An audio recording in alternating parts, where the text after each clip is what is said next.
من يهده الله فلا مضل له ومن يضلله فلا هادي له ونشهد أن لا إله إلا الله وحده لا شريك له ونشهد أن سيدنا ومولانا محمدا عبده ورسوله أما بعد فقد قال الله تبارك وتعالى في القرآن الكريم فأعوذ بالله من الشيطان الرجيم بسم الله الرحمن الرحيم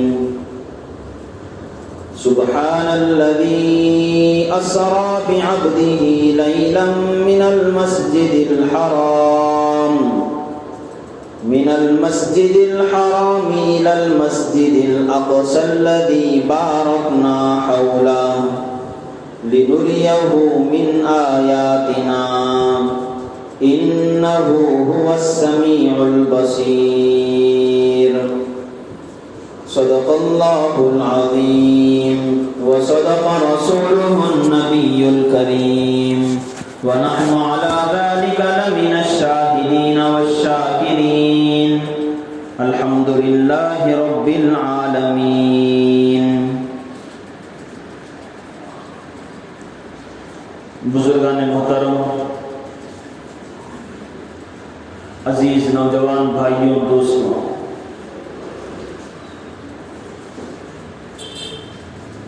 اسلامی کیلنڈر کے حساب سے آج جمادی الاخرہ کے مہینے کی آخری تاریخ ہے. انشاءاللہ آج مغرب سے رجب المرجب اس مہینے کا آغاز ہونے والا ہے. قرآن کریم کے اندر اللہ تبارک و تعالی نے یہ ارشاد فرمایا ان عدت الشہور عند اللہ 12 شہرا فی کتاب اللہ یوم خلق السماوات والارض، کہ اللہ تبارک و تعالی نے آسمان و زمین کو جب سے پیدا فرمایا ہے اس وقت سے مہینوں کی تعداد 12 ہے. فرمایا منہا 4 حرم، ان 12 مہینوں میں 4 مہینے بڑے قابل قدر ہیں، عظمت والے ہیں، بڑائی والے ہیں. اللہ تبارک و تعالیٰ کی خصوصی رحمتیں اور برکتیں ان 4 مہینوں میں نازل ہوتی ہیں. حدیث کے اندر رسول اللہ صلی اللہ علیہ وسلم نے ان 4 مہینوں کی وضاحت فرمائی، تعیین فرمائی کہ یہ 4 مہینے کون سے ہیں. آپ نے فرمایا 3 متوالیات، 3 مہینے تو مسلسل آتے ہیں،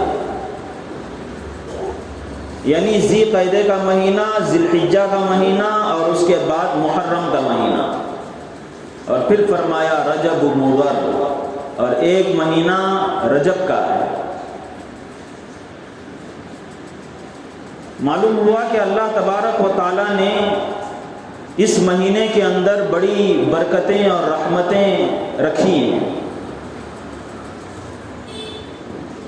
ایک جگہ حدیث کے اندر یہ بات بھی بیان کی گئی ہے کہ یہ جو مہینہ ہے اللہ کا مہینہ ہے، محرم رجب کا مہینہ اللہ کا مہینہ.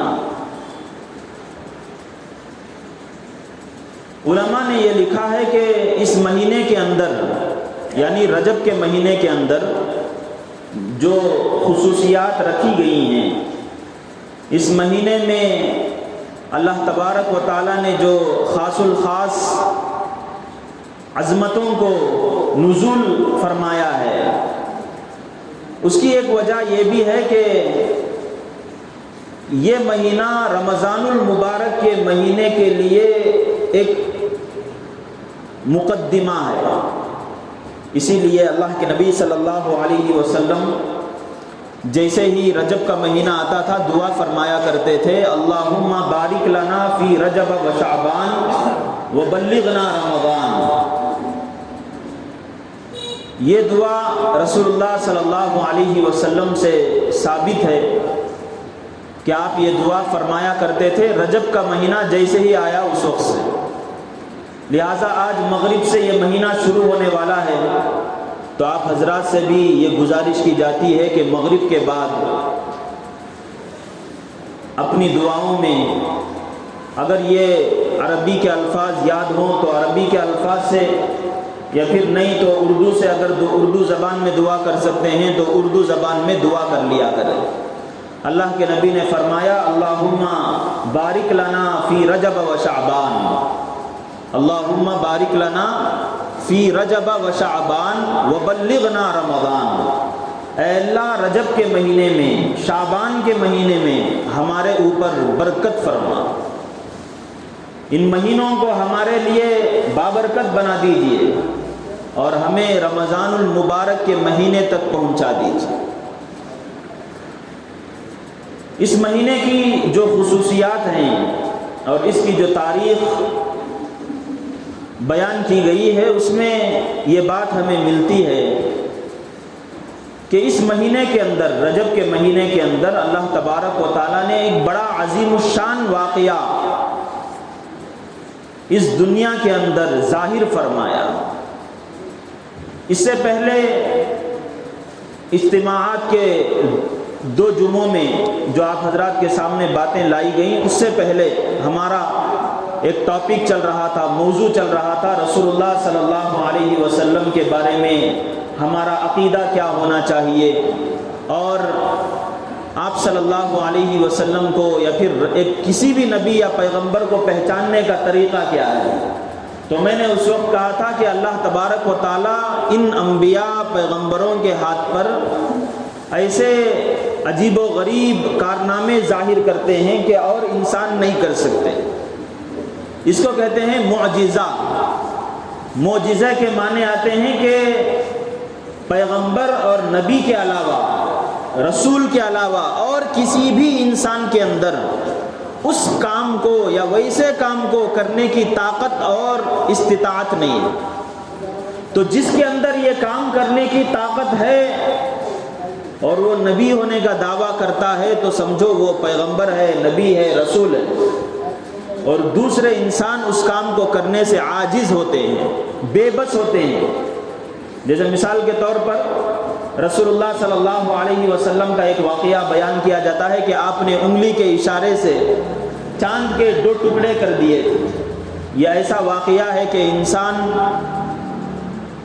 کتنا بھی طاقتور ہو جائے، کتنی بھی اس کے اندر للہیت یا تقوی آ جائے، وہ ایسا نہیں کر سکتا۔ یہ خاص رسول اللہ صلی اللہ علیہ وسلم کے ہاتھ پر یہ معجزہ ظاہر ہوا تھا۔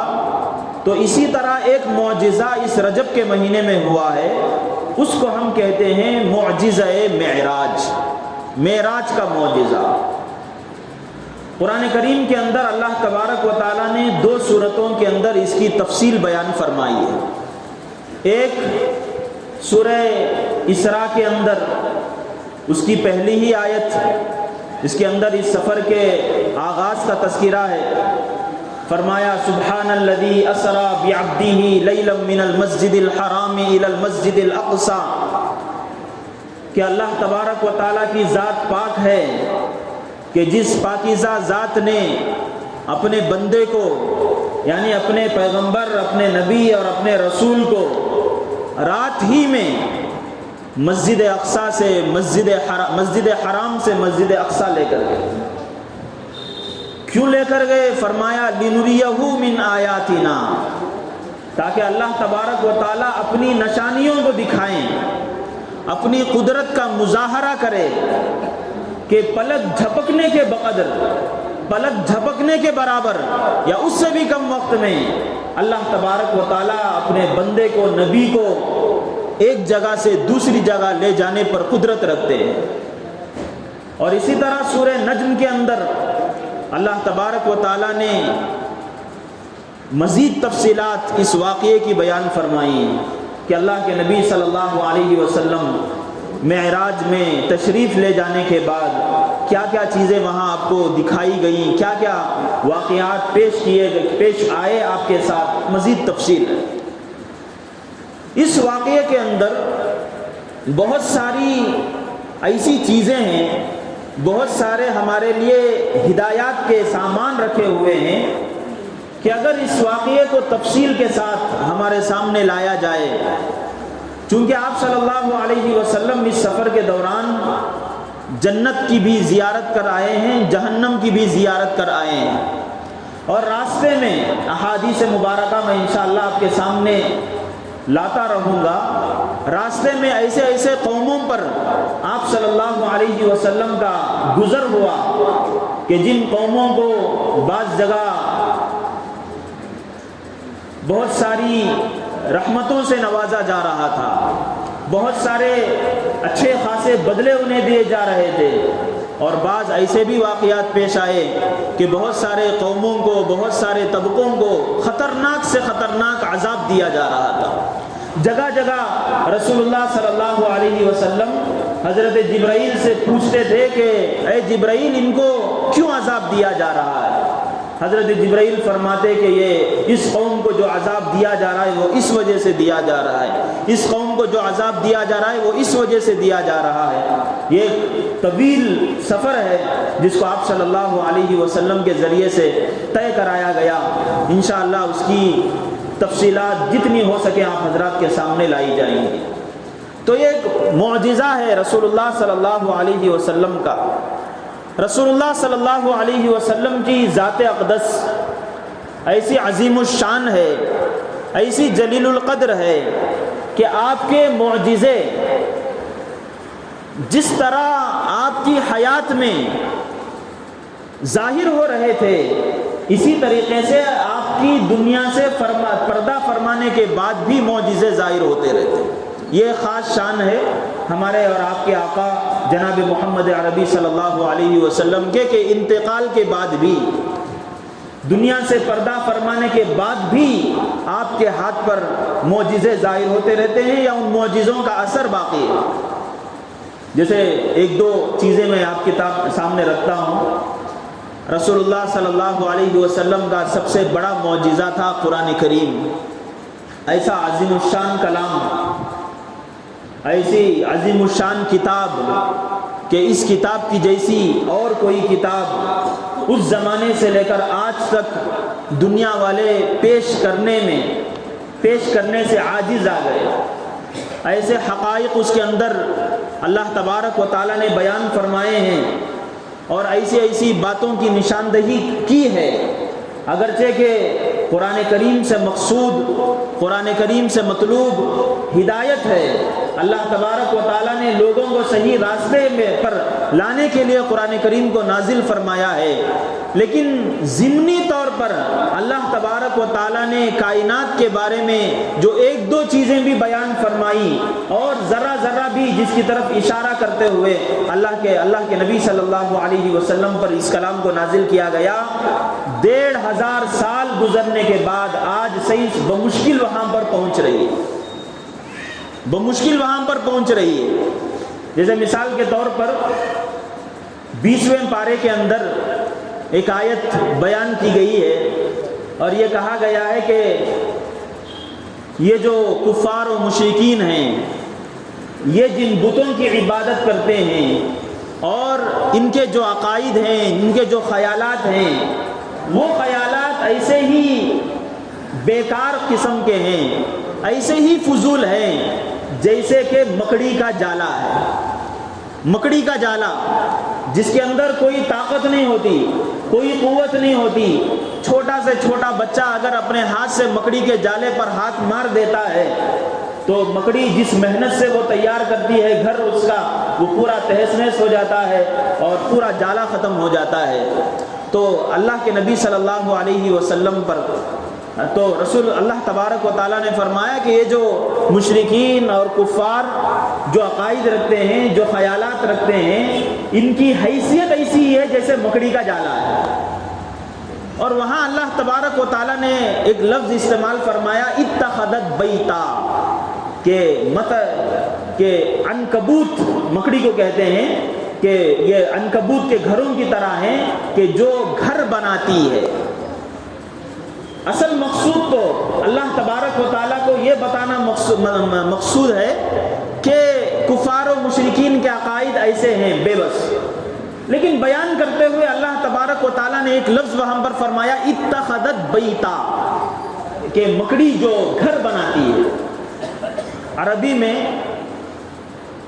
کچھ جیسے انگریزی زبان میں بھی جیسے الفاظ ہوتے ہیں، کچھ الفاظ میل کے لیے استعمال ہوتے ہیں، کچھ الفاظ فیمیل کے لیے استعمال ہوتے ہیں۔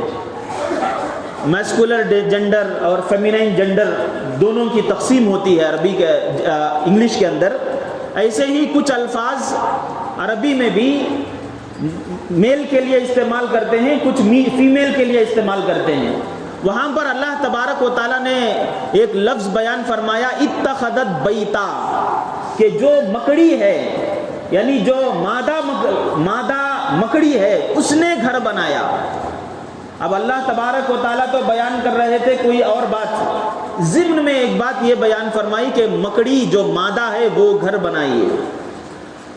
کتابوں کے اندر لکھا ہوا ہے کہ قریب زمانے میں ایک سائنٹسٹ جو اسی کیڑوں مکوڑوں کے بارے میں تحقیقات اور اس کے سلسلے میں تھیوریز وغیرہ تیار کر رہا تھا، وہ جب اس آیت پر پہنچا اتخذت بیتا، کہ مادہ مکڑی نے جالا بنایا، تو اسے ایک خیال یہ آیا کہ اللہ تبارک و تعالیٰ نے یہ کیوں کہا کہ مادہ مکڑی نے جال بنایا؟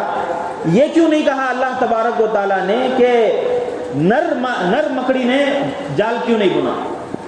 اسے یہ خیال آیا، وہ مسلمان نہیں تھا، غیر تھا، تو اس نے چونکہ اسی کا وہ سبجیکٹ تھا، اسی کے اندر وہ تخصص حاصل کر رہا تھا، تو اس نے مکڑیوں کی کئی ساری قسموں کو، اب وہ چونکہ اس میں ماہر تھا، اسپیشلسٹ تھا اس کا، تو اسے اندازہ تھا کہ نر مکڑیاں کون سی ہیں، مادہ مکڑیاں کون سی ہیں، تو ان کو وہ الگ کیا۔ الگ کرنے کے بعد 7 سال تک نر مکڑیوں کو الگ رکھا اور مادہ مکڑیوں کو الگ رکھا۔ رکھنے کے بعد 7 سال تک وہ رکھنے کے بعد اس نتیجے پر پہنچتا ہے کہ 7 سال گزرنے پر بھی نر مکڑی کے اندر جالا بننے کی صلاحیت نہیں ہوتی۔ نر مکڑی کے اندر جالا بننے کی صلاحیت نہیں ہوتی، جو جالا بنتی ہے وہ مادہ مکڑی ہوتی ہے۔ اس پر وہ پہنچا، اور اس نتیجے پر پہنچنے کے بعد وہ یہ کہتے ہوئے مسلمان بنا، اس کا انٹرویو چھپا تھا باقاعدہ اخبار کے اندر، یہ کہہ کر اس نے اسلام کو قبول کیا کہ میں صرف ایک لفظ کو سمجھنے کے لیے 7 سال میں جب گزار دیا تو پتہ نہیں اس کلام کے اندر کیسی عجیب و غریب چیزیں اللہ تبارک و تعالیٰ نے بیان کی ہیں، اور یہ واقعی یہ کسی انسان کا کلام نہیں ہے، انسان کا بیان کردہ یا انسان کی تصنیف نہیں ہے، یہ خاص اللہ تبارک و تعالیٰ کا بتایا ہوا کلام ہے، نازل کیا ہوا کلام۔ تو میں یہ بتا رہا تھا کہ اللہ کے نبی کے پردہ فرمانے کے بعد بھی اللہ کے نبی کے معجزے تا قیامت رہے ہیں۔ ان میں سے ایک ہے قرآن کریم، کہ اللہ نے اصل تو مقصود اس کے لیے نازل فرمایا لوگوں کی ہدایت کے لیے، لیکن اس کے ضمن میں بھی جو چھوٹی چھوٹی چیزیں اللہ تبارک و تعالیٰ نے بیان کر دی، 1500 سال گزرنے کے بعد لوگ اس تک پہنچ رہے ہیں۔ اسی طرح رسول اللہ صلی اللہ علیہ وسلم کا ایک معجزہ ہے، آپ نے ارشاد فرمایا کہ میری امت میں سے جس بندے کا حج قبول ہو جاتا ہے، اس بندے کے کنکریوں کو، جو حج کے جمرات کے موقع پر جو پتھر رکھے ہوئے ہیں مزدلفہ کے میدان میں، وہاں جو مینا میں جو پتھر رکھے ہوئے ہیں وہاں رمی کی جاتی ہے، آپ صلی اللہ علیہ وسلم نے فرمایا کہ جس کا حج قبول ہو جاتا ہے اس کی کنکریاں فرشتے لے کر اللہ تبارک و تعالیٰ کی بارگاہ میں پہنچ جاتے ہیں۔ سال میں، ہر سال ایئرلی 50 لاکھ کے قریب حاجی حضرات حج کرتے ہیں، اور حج کی ترتیب یہ ہے کہ ایک حاجی کو منیمم کم از کم 28 کنکریاں مارنا پڑتی ہیں۔ ایک دن عید الاضحیٰ کے دن 10ویں ذی الحجہ کو 7 کنکریاں مارنا ہے، پھر اس کے بعد 3 دن ہیں ان میں بھی کنکریاں مارنا ہے۔ بلکہ روزانہ مارنا پڑتا ہے 3 دن تک. تو اتنی کنکریاں مارنے پر بھی وہاں آپ لوگ جو حج کو جا کر آئے ہیں وہ دیکھتے ہیں کہ 50 لاکھ لوگ یا 40 لاکھ لوگ ان پتھروں پر کنکریاں برساتے رہتے ہیں. ہونا تو یہ چاہیے تھا کہ کنکریوں کا پہاڑ بن جاتا، لیکن آپ حضرات دیکھیں گے وہاں پر جو جائیں گے انہوں نے دیکھا ہوگا کہ وہاں کنکریوں کا نام و نشان نہیں ہوگا. پڑیں بھی تو بہت ہی کچھ محسوس ہوں گے. تو یہ رسول اللہ صلی اللہ علیہ وسلم کے بیان کردہ معجزے ہیں جو آپ کے پردہ فرمانے کے بعد بھی ظاہر ہوئے. علامہ جلال الدین سیوطی رحمۃ اللہ علیہ بہت بڑے محدث گزرے ہیں، بہت بڑے مفسر اور فقیہ گزرے ہیں. خاص کر اس موضوع پر ان کی ایک کتاب ہے خصائص الکبریٰ فی معجزات خیر الورا. خصائص الکبریٰ فی معجزات خیر الورا. اس کے اندر رسول اللہ صلی اللہ علیہ وسلم کے 10,000 معجزوں کو انہوں نے گنوایا ہے، اور تقریباً 1,000 معجزوں کی تفصیل تو خود امام جلال الدین سیوطی رحمۃ اللہ علیہ نے اس کتاب کے اندر لکھی. تو میں یہ بتانا چاہ رہا ہوں کہ اللہ کے نبی صلی اللہ علیہ وسلم کے جو معجزے ظاہر ہوئے دنیا کے اندر، ان کی تعداد ہم شمار نہیں کر سکتے. بڑے عظیم الشان ان کے معجزے گزرے ہیں. ان میں سے ایک تو قرآن کریم ہے، اور دوسرا معجزہ یہ ہے جس کو ہم واقعہ معراج یا معجزہ معراج کہتے ہیں، کہ اللہ تبارک و تعالیٰ نے راتوں رات مسجد حرام سے مسجد اقصیٰ، پھر مسجد اقصیٰ سے 7 آسمان اور وہاں جنت اور جہنم، اور جہاں تک اللہ تبارک و تعالیٰ نے اپنے نبی کو پیغمبر کو زیارت کرانی چاہی وہاں تک کہ اللہ تبارک و تعالیٰ نے زیارت کرائی.